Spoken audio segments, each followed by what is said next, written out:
Well, good evening. It's News 360 coming to you live from the News Hub here at Adesawe Kanda. I am Portia Gabo. Good evening, and I am Noble Crosby, and these are the headlines of the bulletin tonight. News 360 headlines is brought to you by Flamingo Paint, Pepsodent Charcoal and Pepsodent Herbal, EcoBank. Tonight, Cabinet agrees on what government describes as far-reaching measures to help address current funding crisis facing Ghana's cocoa sectors. Finance Minister Dr. Tuforsing is set to announce the details on Thursday. And also coming up tonight, work resumes on the long-delayed La Genoa Hospital redevelopment project.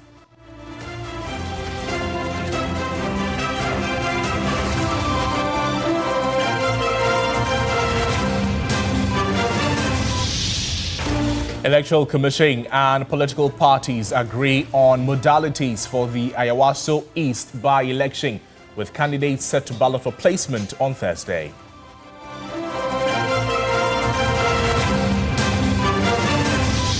Coming up in business news, President John Mahama swears in Presidential Advisory Group on the Economy task for steering Ghana towards recovery and long-term stability amid cocoa board funding crisis. We'll bring you some international news later as Nigeria's military clarified that the about 200 U.S. troops due to arrive in the coming weeks would not take part in combat action.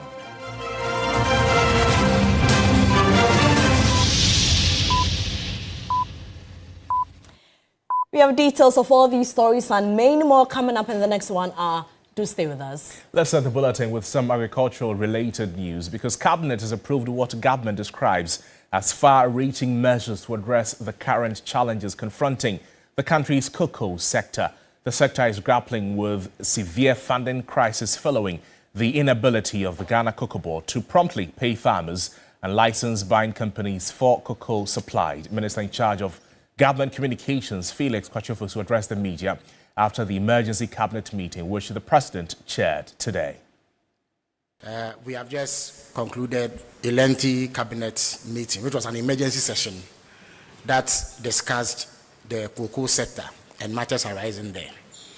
And at the end of the emergency session, decisive measures have been agreed upon regarding expedited payments of cocoa farmers, regarding the implementation of the most drastic reforms in the cocoa sector, with a view to achieving quantum leaps in domestic processing of cocoa as opposed to exports of raw materials, and various reforms to be carried out at Cocoa Board in order to ensure more effective administration and management of the cocoa sector.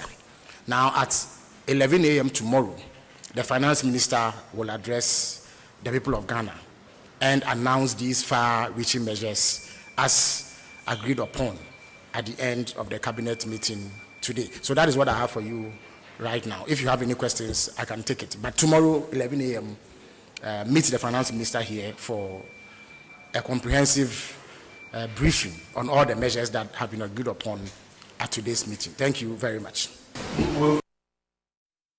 Now, lawyer Edward Kariwa is director in charge of policy and advocacy at the Legal and Entrepreneurship Support Hub. He's also a former general secretary of the General Agricultural Workers Union, one of the many stakeholders affected by the current happenings in the cocoa sector. Lawyer, thank you so much for joining us. And you heard from government spokesperson. He spoke about decisive measures that have been agreed upon and various reforms at Cocoa Board. From what you said, what tangible solutions can government immediately implement to salvage the livelihoods of these farmers? Yeah, good evening to you and then to our viewers. I think that it is clear that there are livelihoods that are at stake.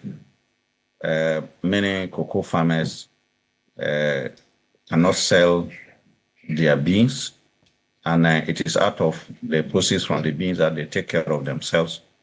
So certainly an immediate measure will be to get money to the cocoa farmers for them to meet the necessities of life. That is health needs, educational needs, and then other social needs before or whilst government now looks at the other measures that are long-term, which may include reforms at different levels of the value chain of cocoa production in Ghana. So the immediate thing to be done now is to at least send some money to the farmers for their produce. If we move away from what government should do immediately, if we're looking at the other medium to long-term goals, what more measures would you like to see, or do you think can go a long way to solve this problem so that they don't recur? Well, first you look at cocoa production in Ghana. So you break it down into 3 stages. You look at the production stage. The manner in which we engage in cocoa production, to what extent is that efficient? There's a lot of waste along the production level. What level of support that government has been giving to cocoa farmers, whether they'll take part of it off or try and make it more efficient. We all know that sometimes when farms are affected by diseases, right? The cocoa board goes in and we organize the farm and give it to them. To what extent is that efficient? So at the production level, and then also now to the marketing, we also know that when it comes to buying of the cocoa beans, farmers often complain about some of the buyers, cheating them. All those things need to be addressed. And then now to do that, we also look at Cocoa Board itself. Right. What their operational, their administration system and so on have to be looked at. And finally look at government interference.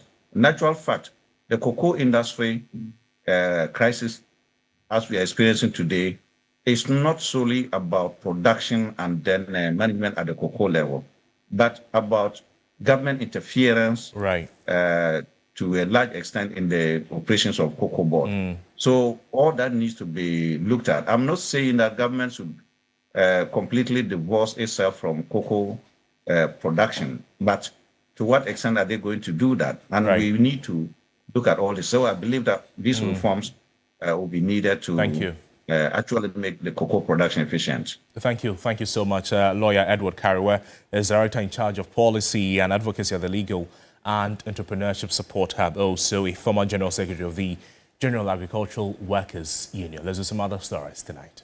Away from the cocoa sector, work has resumed on the long-delayed Light General Hospital redevelopment project, bringing renewed hope to residents who have lived without a hospital for nearly 6 years. Despite this excitement, residents say they remain cautiously optimistic, having endured years of delays and missed timelines. Sarah Apenkro was at the site and reports. The original facility was demolished in July 2020 due to structural defects, paving the way for a new 126-bed hospital funded by the government of Ghana. However, repeated funding challenges stalled progress, with the most recent halt occurring in June 2025, when the contractor Polychanda Overseas left the site over unpaid certificates. After more than 8 months of inactivity, construction resumed on January 31. When the news team visited the site on Wednesday, February 11, workers were seen busily back at work. Government, through the Minister of Health, had announced 130 million cedis commitment towards the completion of the project, which is expected to be delivered within 2 years. For residents of La and surrounding communities, the development comes as a relief. They say the absence of the hospital over the years has brought significant challenges to the area. We are frustrated when we visit the other hospitals. It's not been easy. na kama di yomo je fe safo ge ojebiye nuke o ya hospital abake bwake sabe.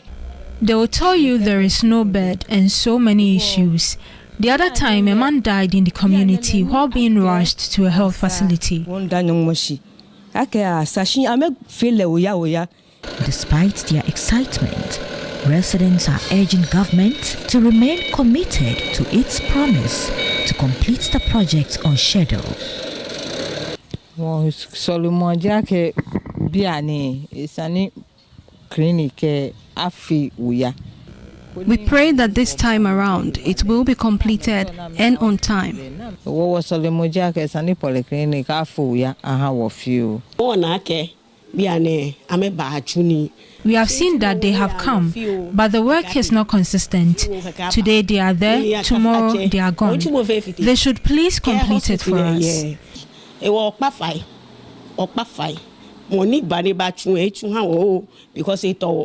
At the time of filing this report, there was no authorized official on site to speak to the news team. We've engaged with the people. They are excited, but their only hope is not to have work being halted again as a result of lack of funds. Sarah Apenkru, TV3 News, La General Hospital Project Site, Accra. And let's do some politics now to the Ayawaso East constituency. The Electoral Commission has officially closed filing of nominations for the by-election in the Ayawaso East constituency. The parliamentary race is scheduled for March 3 to elect a new MP for the orphaned constituency. Joseph Armstrong Gold has the rest of the story. It was a charged atmosphere in the Ayawaso East constituency on Wednesday as political parties and independent candidates made their way to the Electoral Commission office to file their nominations. From the constituency to the EC regional office, the area was bustling as supporters thronged the premises, chanting party slogans and waving flags. The first to file was the NPP candidate, Baba Ali, who arrived with strong support from party executives and sympathizers. It will surprise you that the new Patriotic Party is going to win this seat. All we know is that the party is sponsoring him. We have successfully filed our documents, and this is the beginning of the victory journey we have embarked. Shortly after they exited the EC office, the NDC candidate Baba Jamal arrived with his supporters amid cheers and party songs. The NDC candidate later spoke to the media after filing his nomination. I want to assure the good people of East Ayawaso that I am here to work with them. The victory is for all of us. If the party maintains the seat, it's for all of us. He expressed confidence in winning the upcoming by-election. I am not motivated by materialistic things. I'm motivated by service and service to mankind. I am here to serve, and I'll do my best as a human being, together with my friends, the other contestants, the constituency executive, the regional executive, and the national executives, to ensure that the best comes out of me in the interest of this country. The Electoral Commission says it is putting all necessary measures in place to ensure a peaceful and transparent by-election on March 3rd. Joseph Armstrong, Good Alogbe TV3, Ayawaso East, Accra. Meanwhile, the new Patriotic Party's National Director of Research and Elections, Evans Nimako, says the party will back moves by the Electoral Commission for a national electronic voter transmission system. He was speaking after an inter-party advisory committee meeting ahead of the Ayawaso East by-election. Today's meeting by Electoral Commission sought to discuss Ayawaso East by-election and other related issues. I mean, we all know that it's happening on March 3, 2026, and the new Patriotic Party is ready. We filed our candidate, Baba Ali, received this morning. Tomorrow, we are going to the regional office to participate in the ballot. But for IPAC meeting today, other discussions had to do with EC to conduct a review of the 2024 presidential and parliamentary elections. That has not been done, and so discussion with the EC has admitted that it's an important exercise that needs to be done. EC also intend introducing what we call results taken electronically at voting centers, and so they are going to pilot this exercise at the Ayawaso East by-election. And the New Patriotic Party is in full support. A situation where results get destroyed by hoodlums will be a thing of the past. And so we will support the EC to file a new CI to give a legal backing to an arrangement where results will be collected electronically to collaborate with the manual transmission of election results. I think by and large, there's understanding among parties that is the nice way to go. And meanwhile, the Deputy National Director of Elections of the National Democratic Congress, NDC, Tanko Rashid Computer, says the party is poised to increase its vote margin in the upcoming by-election. We've agreed that we are going to deploy 2 party agents at a time for each of the polling stations. Ideally, it's supposed to be 1-1 because a parliamentary election, but because it's just a restricted parliamentary election, they've given us that opportunity that we'll deploy 2 party agents for each of the polling stations. We are ready. We have filed our candidate today. As we speak now, we have officially filed. We are going to win. Our aim is to increase the margin. I mean, that is what we are going in. It's not about winning. It's about increasing the margin. We got the last time we were 22,000 plus. We are expecting to go further, at least to about 25,000 more, because of the good works of His Excellency John Dramani Mahama and what the party is doing for the good people of Ayawaso and all that. So we are expecting a very massive win. We're thinking our opponents will just chicken out. I mean, naturally, because it's not a place for them to come and waste anybody's time. But since they are coming, let them come. We'll give them the heaviest defeats in their life as a political party, MPP. And so we are ready. Away from that, government is now required to produce Ghana's agreement with the U.S. allowing American deportees to be brought here. The Supreme Court's order comes as Democracy Hub sued to challenge the constitutionality of the agreement that allowed West African nationals to be deported to Ghana. Lord Edwasari has more in this report. The pressure group has filed an injunction application to restrain the government from further accepting U.S. deportees and deporting them to their home countries. Democracy Hub is also praying the apex courts to compel the government to release its agreements with the Trump administration regarding the deportation of West African nationals to Ghana. In their unanimous ruling, the 5-member panel of justices presided over by Justice Gabriel Scott Pwamang indicated that the Deputy Attorney General had presented the deal to the judges in chambers for inspection. However, the court noted that it was necessary to disclose the arrangements to the plaintiffs so they could assist the court during the substantive hearing of the case. The court further held that lawyers for Democracy Hub may file supplementary statements on which they will rely on. Lead counsel for the plaintiffs, Oliver Bakavomawo, expressed satisfaction with the ruling. I think that as far as we are concerned, it adds another resolve to our step in ensuring that there's full transparency into the process. I hope, after this process and once we inspect it, if there's a need that we challenge the restrictiveness of the document in the public interest, that's something that we'll take up that step afterwards. We are committed that the people of Ghana, to who the democracy belongs to, can audit the steps of government across all the time. And so the issue of whether or not it should be in the public domain is something which has not been yet considered, and that's something that we'll think about going forward. Vomawo noted that he was hopeful the Attorney General will be cooperative following the Supreme Court's decision. Today, we hope that we will already serve them a letter before close of business today. If not, latest early tomorrow, as soon as we're able to receive it. And pray that we're able to see that immediately, preferably no later than Monday. We do hope that our access is facilitated as early as possible for us to achieve that. Lord Edwasari, TV3 News, Accra. Let's now go to the eastern region where the Koforidua District Court B has adjourned the case involving 2 students arrested for alleged gang rape during the inter-school sports event. The 2 underage suspects have been remanded into the custody of their parents and expected to reappear in court on February 18. The 2 students were arrested by police for allegedly gang raping a female student during the recent ended inter-school sport event in Koforidua.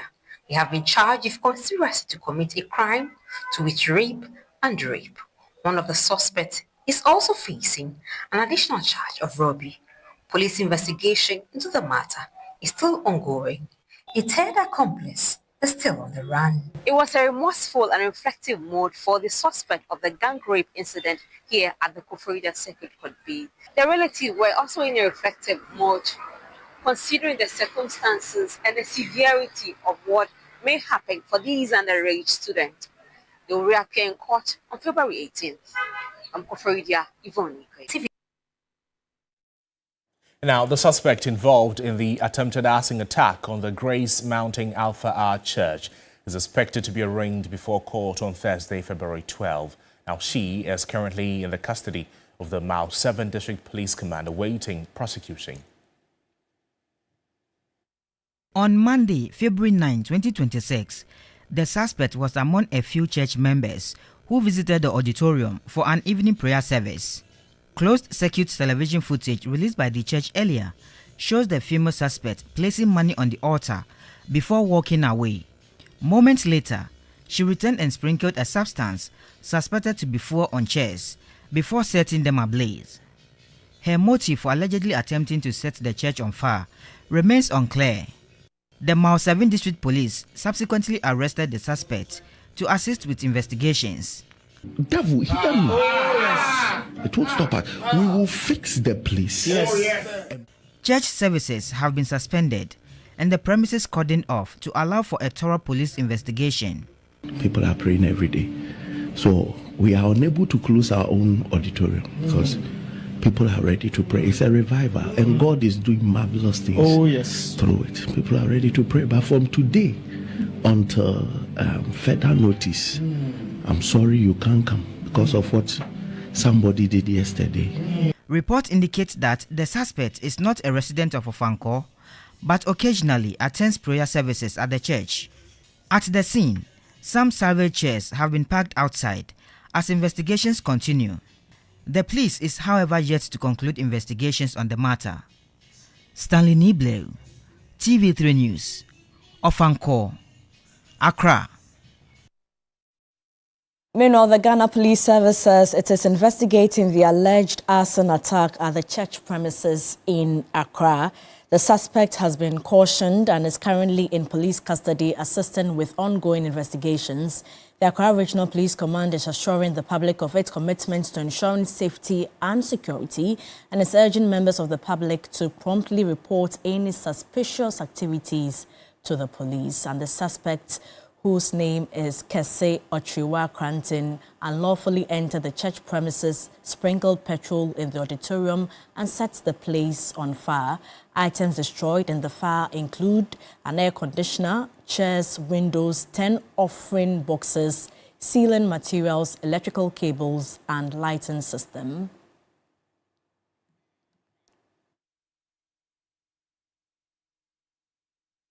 In more news tonight, on International Day of Women and Girls in Science, attention is turning to who gets to produce knowledge and who gets left out. Women remain underrepresented in science globally despite growing awareness. In Ghana, one science communicator's journey highlights both the progress and the pressures facing women in the field. That time was not easy at all. She began her career asking questions as a journalist, but one interview would change the direction of her work and pull her into a field where women remain underrepresented: science. According to UNESCO, around the world, women make up just about 1/3 of researchers. In sub-Saharan Africa, the proportion is even lower. So many things were crisscrossing, and I had to understand them. It was just that curiosity that drove me into wanting to find out what really was those things all about. And so I built on that, got myself prepared for some opportunities that came my way, and utilized those opportunities, and I found myself. Much of Africa's scientific research remains inaccessible, locked behind academic journals and technical language. Studies show women in science are less likely to access research funding or senior leadership roles. Many leave the field altogether, often due to structural barriers rather than lack of ability. In Africa, social expectations and caregiving responsibilities continue to weigh heavily on women pursuing scientific careers. There isn't that much opportunity for women in science, and that is why in the first place, this day was recognized, because science is popularly dominated by men, and usually it borders on the multi or the dual role that women have to play, combining other aspects of life to that of this field. For her, the cost has been deeply personal. In Ghana, women remain underrepresented in core STEM fields such as engineering and advanced research, despite progress in education and growing visibility of female role models. She says the challenge is no longer talent, but sustained investment and institutional support. This is a role that nobody has played before. I am the first person into this place, and there's no structures. I went through that. It was so challenging moment for me, and I had to send my dad back home to quickly organize my mom to come from the village and come and stay at my place in Accra, so I can push my daughter and have the clear mind to be able to do this. As the world marks International Day of Women and Girls in Science, her story reflects a wider reality of progress made, barriers still standing, and the quiet resilience required to stay the course. Now, President John Dramani Mahama has directed the Minister of Finance, the Attorney General, and the Ghana Water Company Limited to begin negotiations with shareholders of the desalination plant. The goal is to resolve the impasse and restore water supply to affected areas. According to the Ghana Water Company Limited Managing Director, this follows complaints from residents who do not have access to regular supply of water as a result of the plant shutdown. For months, lives have been disrupted, school attendance affected, businesses near collapse, and households forced to ration water. Many residents living in and around Teshie have had to rely on sachet water and water tankers to meet their daily needs. The desalination plant, built to serve Tema, Sakumono, Spintex, Teshie, and surrounding areas, was shut down amid unresolved contractual dispute and poor maintenance. Managing Director of Ghana Water Limited, Adam Mutawakilu, says negotiations are underway to reach an amicable resolution and restore supply to affected communities. His Excellency President John Dramani Mahama has directed that the Minister of Finance, the Minister of Attorney General Works and Minister of Justice and Attorney General, Ghana Water Limited, and the shareholders and letters of the desalination should engage for amicable solution to getting back the desalination plant. We are pushing hard to make sure that it's resolved once and for all, and the plant will start and produce water. At the launch of Ghana Water Limited's Revenue Arrears Reduction and Electronic Payments Campaign, 200 national service personnel were introduced as field agents to educate customers on digital payment options. The initiative is aimed at reducing arrears and ensuring compliance. According to Mutawakilu, outstanding arrears stand at 866 million Ghana cedis, with 551 million traced to Accra and Tema, representing 66% of total. What strategies are there for us to use? So with my management, we deliberated and came out with the fact that if we engage the national service personnel, dedicate them to collection of arrears, while we ensure that the district do not continue to accumulate arrears. So the district are assessed based on key indicators, and one of them is reduction in arrears. So as we speak, the arrears is dropping month by month as they collect. But what has been accumulated, we need to recoup it. Debts owed to Ghana Water Limited continue to be a major hindrance, with unpaid bills weakening the company's cash flow. News 360 returns with more stories after this break. Please stay with us.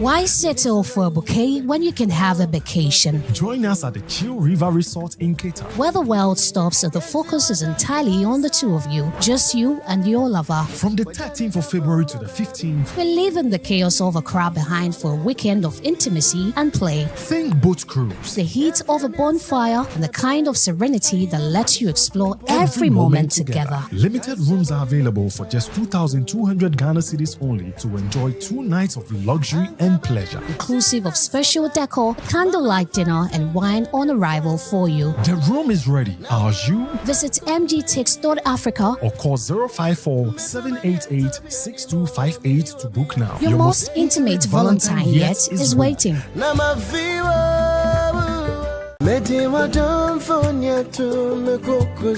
Why settle for a bouquet when you can have a vacation? Join us at the Chill River Resort in Cape Town, where the world stops and the focus is entirely on the two of you, just you and your lover. From the 13th of February to the 15th, we're leaving the chaos of a crowd behind for a weekend of intimacy and play. Think boat cruise, the heat of a bonfire, and the kind of serenity that lets you explore every moment together. Limited rooms are available for just 2,200 Ghana cedis only to enjoy 2 nights of luxury and pleasure, inclusive of special decor, candlelight dinner, and wine on arrival for you. The room is ready. Ours you? Visit mgtix.africa or call 054-788-6258 to book now. Your most intimate Valentine yet is waiting.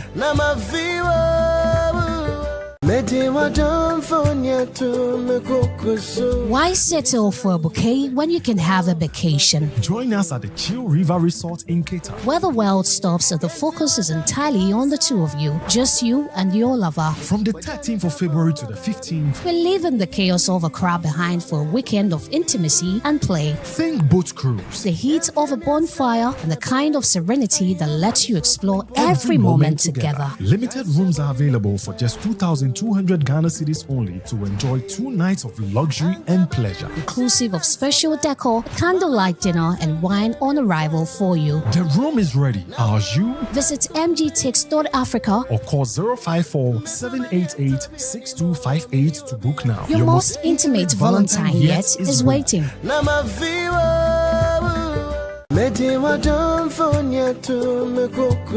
Why settle for a bouquet when you can have a vacation? Join us at the Chill River Resort in Cape Town, where the world stops and the focus is entirely on the two of you, just you and your lover. From the 13th of February to the 15th, we're leaving the chaos of a crowd behind for a weekend of intimacy and play. Think boat cruise, the heat of a bonfire, and the kind of serenity that lets you explore every moment together. Limited rooms are available for just 2,200 Ghana cedis only to enjoy 2 nights of luxury and pleasure, inclusive of special decor, candlelight dinner, and wine on arrival for you. The room is ready. Ours you? Visit mgtix.africa or call 054-788-6258 to book now. Your most intimate Valentine yet is waiting.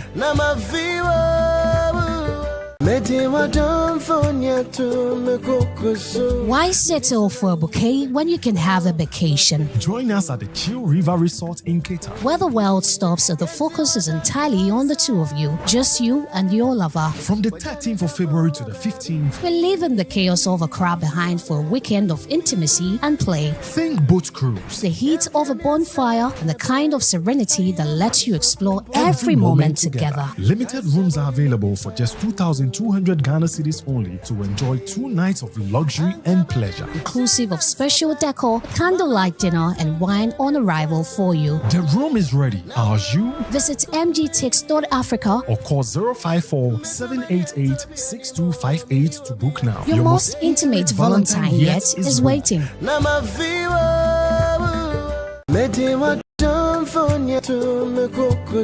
Why settle for a bouquet when you can...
And hello there, good evening. Welcome to the business segment here on News 360. I am Michael Obodu. Now, President John Dramani Mahama has inaugurated the Presidential Advisory Group on the Economy page at the Jubilee House amid crisis in the cocoa sector. The team of experts is tasked with steering Ghana toward recovery and long-term sustainability. The committee, chaired personally by the President, features a blend of institutional memory and fresh academic insight. The 12-member group features heavyweights from across the economic spectrum. Beyond seasoned statesmen and women, the President emphasized the group's diversity. You're expected to provide strategic counsel on macroeconomic management, fiscal consolidation, debt sustainability, and the coherence between fiscal and monetary policy. You are to advise on structural transformation, industrial development, competitiveness, and export-led growth strategies. In addition, you are to conduct periodic assessments of Ghana's economic performance, propose policy adjustments where necessary, and contribute expert input to Ghana's economic negotiations and engagement with bilateral and multilateral partners, international financial institutions, and investors. President Mahama noted that the breadth of the group is strategic, aimed at restoring investor confidence and stabilizing the volatile cocoa and currency markets. Handling of state-owned enterprises has also been uneven and at times haphazard. Weak governance frameworks, political interference, and inadequate financial discipline undermined institutions that were once engines of stability and credibility. We failed to raise sustainable funding for cocoa and the Cocoa Board's capacity to syndicate effectively, something it had done successfully since the early 1990s, and this was severely impaired. Vice President Professor Nana Jane Opoku-Agyeman will also serve on the body, which the President says was strategically selected to avoid costly mistakes of the past. Our commitment is to move from crisis management to durable success. We will foster dialogue, intellectual honesty, and collective responsibility, engage across sectors, and deliver actionable advice aligned with Ghana's long-term development vision. The group is expected to begin deliberations immediately, with the ongoing Cocoa Board liquidity crisis likely at the top of their first agenda. Meanwhile, the Securities and Exchange Commission (SEC) has urged the government to consider listing cocoa on the Commodity Exchange to help resolve financing and pricing challenges in the sector. The call follows Cocoa Board's inability to pay farmers for deliveries since November last year, a situation farmers say has harmed their livelihoods. Listing cocoa on the Commodity Exchange would increase price transparency for farmers and relieve government of the burden of buying at predetermined prices despite volatile global markets. And the whole idea, one, is to improve activities on the commodities exchange. So only a few crops that are currently being traded, maize, cowpeas, and all those small soya beans and those small things. And we think that the inclusion of vulnerable crops like cocoa would improve, one, the activities on the commodities exchange and help develop the commodities market. But most importantly, on the farmer side, it's going to improve price discovery. Because the whole idea of exchange is to show that there'll be visibility. Cocoa farmers can have visibility on the prices. Currently, gold, if you look at how gold is traded, a miner wakes up every morning, checks the global price of gold, and everybody knows what gold is trading worldwide. And so based on that, they price their gold, and whatever discount they give you, they decide and they sell their gold. Farmers must have that price discovery, the opportunity to decide on some of these things. Then people say, okay, but Cocoa Board raises syndication on the back of this cocoa, and so how is Cocoa Board going to raise this money? We are saying, look, once you list cocoa on the commodities exchange, the arrangers will come, the dealers will come. Now, civil society group the Amahoro Coalition is calling for a review of Ghana's laws to ensure refugees can secure employment and contribute their skills to national development. Although Ghana's Refugee Act of 1992 grants refugees the right to work, move freely and access public services, new research shows that administrative gaps continue to undermine these rights. Speaking at the launch of the Pathways to Employment Country Report, Bathsheba Shate, Principal Strategy Custodian for Goods at the Amahoro Coalition, stressed the need for practical measures to support refugee integration.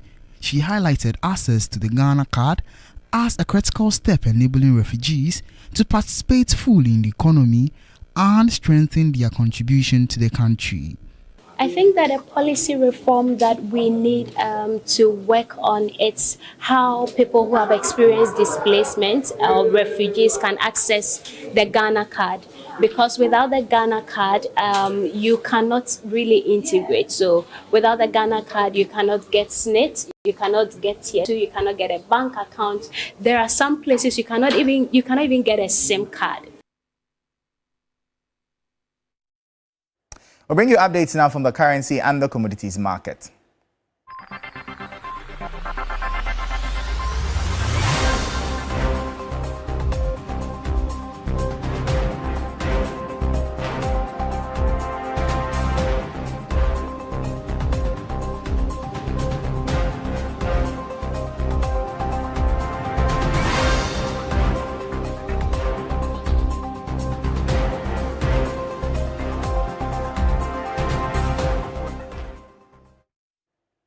And 360, I am Michael Obodu. Up next is sports.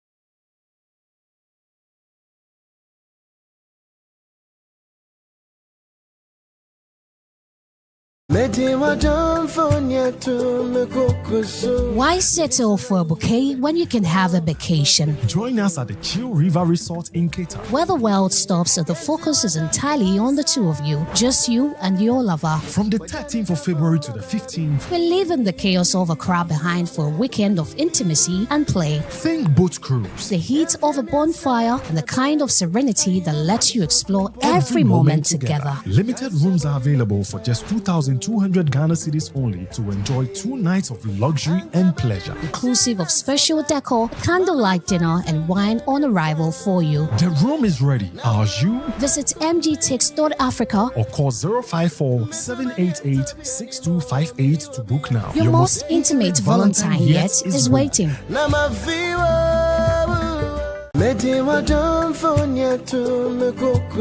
Why settle for a bouquet when you can have a vacation? Join us at the Chill River Resort in Cater, where the world stops and the focus is entirely on the two of you, just you and your lover. From the 13th of February to the 15th, we're leaving the chaos of a crowd behind for a weekend of intimacy and play. Think boat cruise, the heat of a bonfire, and the kind of serenity that lets you explore every moment together. Limited rooms are available for just 2,200 2,200 Ghana cedis only to enjoy 2 nights of luxury and pleasure. Inclusive of special decor, candlelight dinner, and wine on arrival for you. The room is ready. Ours you? Visit mgtix.africa or call 054-788-6258 to book now. Your most intimate Valentine yet is waiting.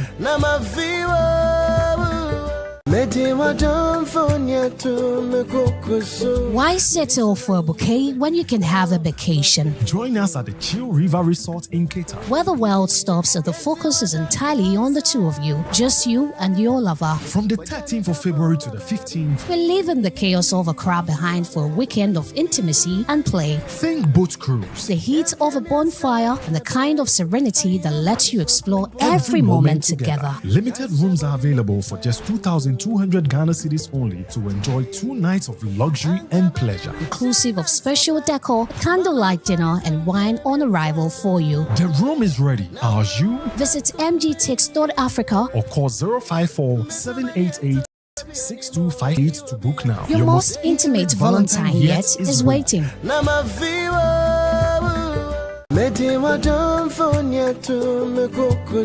Why settle for a bouquet?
Hello, good evening, and welcome to the sports segment here on News 360 with me, Oreku Ampofo.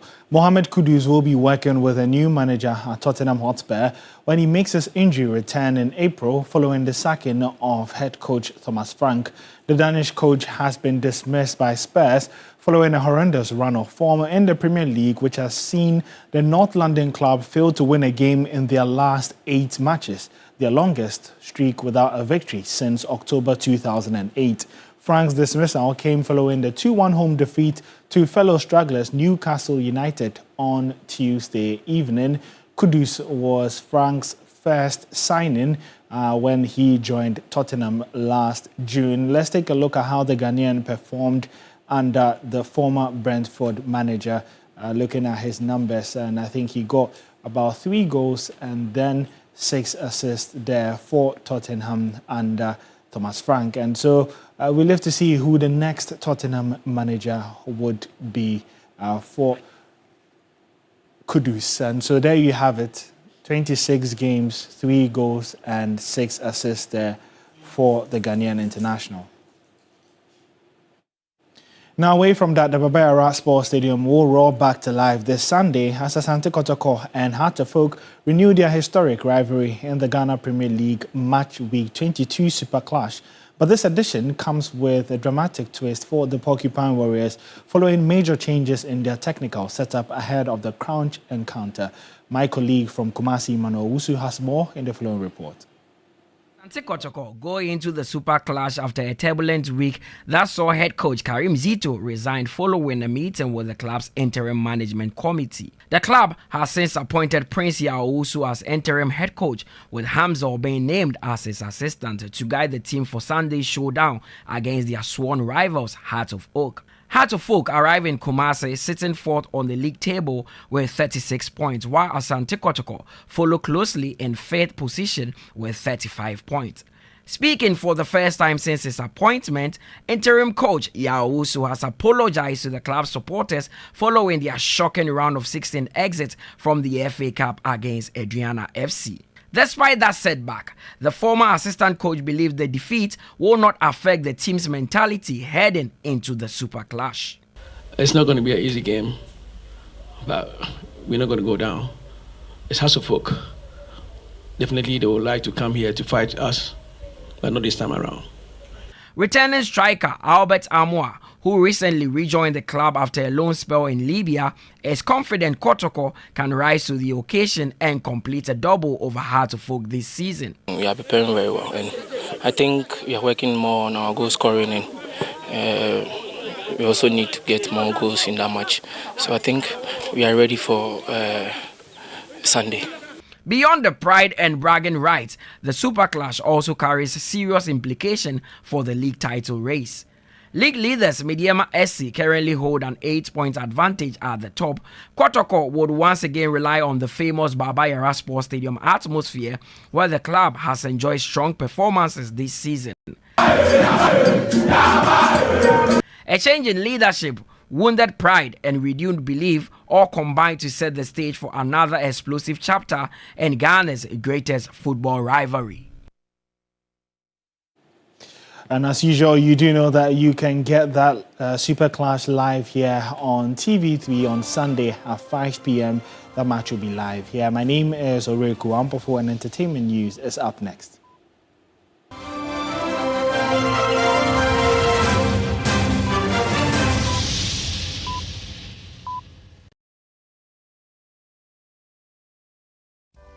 In my line of work, a confident smile is everything. Kel Chaco toothpaste keeps me on top of my game and ensures my smile is always radiant and bright. With the tiring nature of my job, we spend several hours under the scorching sun. To keep our teeth white and our breath fresh all the time, we use none other than Kel Chaco toothpaste. Kel Chaco toothpaste. You're on a kessi and in a kit one. Samayo kendini ehu behia se metwa sapapade to ama me manfo Kel Chaco's natural ingredients eno ene bom sevan e ma ne sren ne sanso mama hotoso e wo bedwam.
Why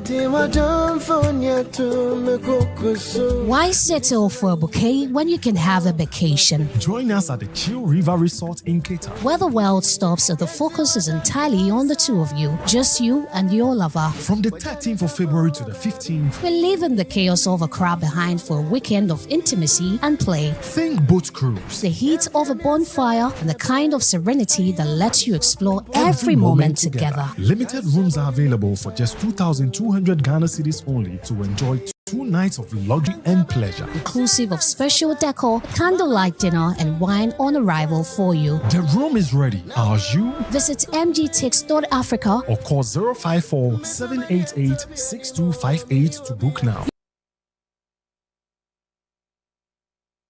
Entertainment news segment is brought to you by GTP Lifestyled and Napa Foods, Heaven Black Insecticide Spray and Coil. Powered by 3 Entertainment.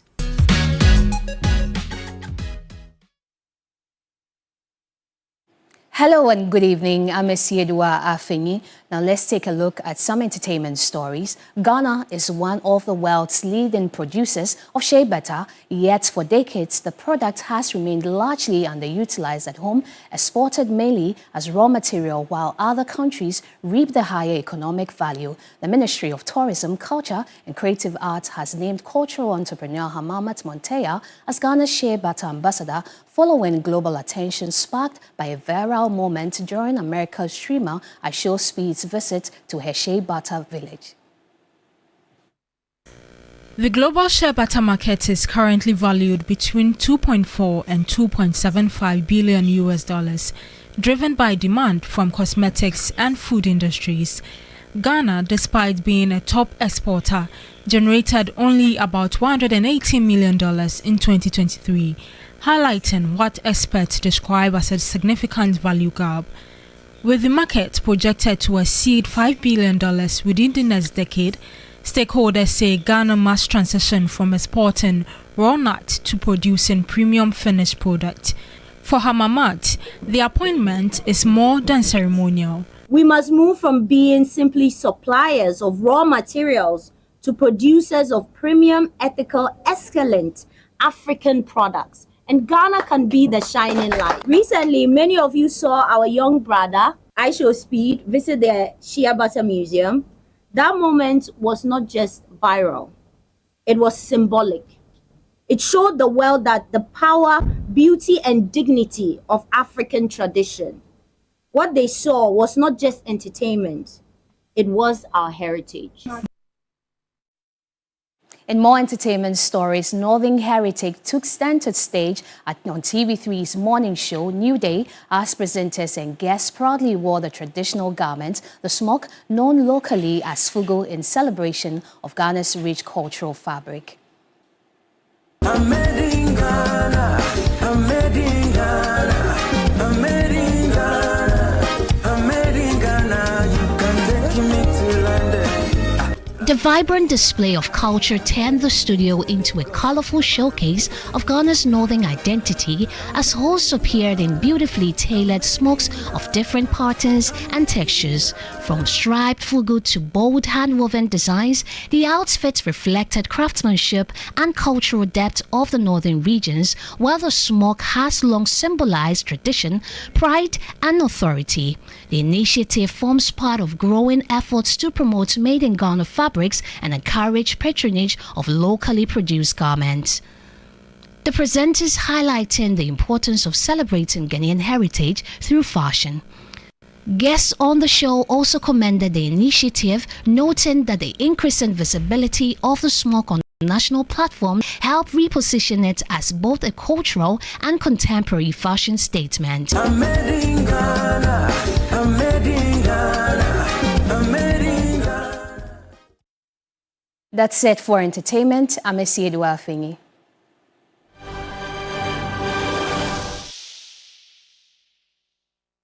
On the international front, Nigeria's military says about 200 U.S. troops due to arrive in the coming weeks will not take part in combat action, and that Nigerian forces would retain full control over all security decisions. This follows comments from a U.S. official on Tuesday that the Pentagon planned to deploy the troops to train Nigerian forces fighting Islamist militants weeks after President Donald Trump ordered airstrikes against what he describes as Islamic State targets.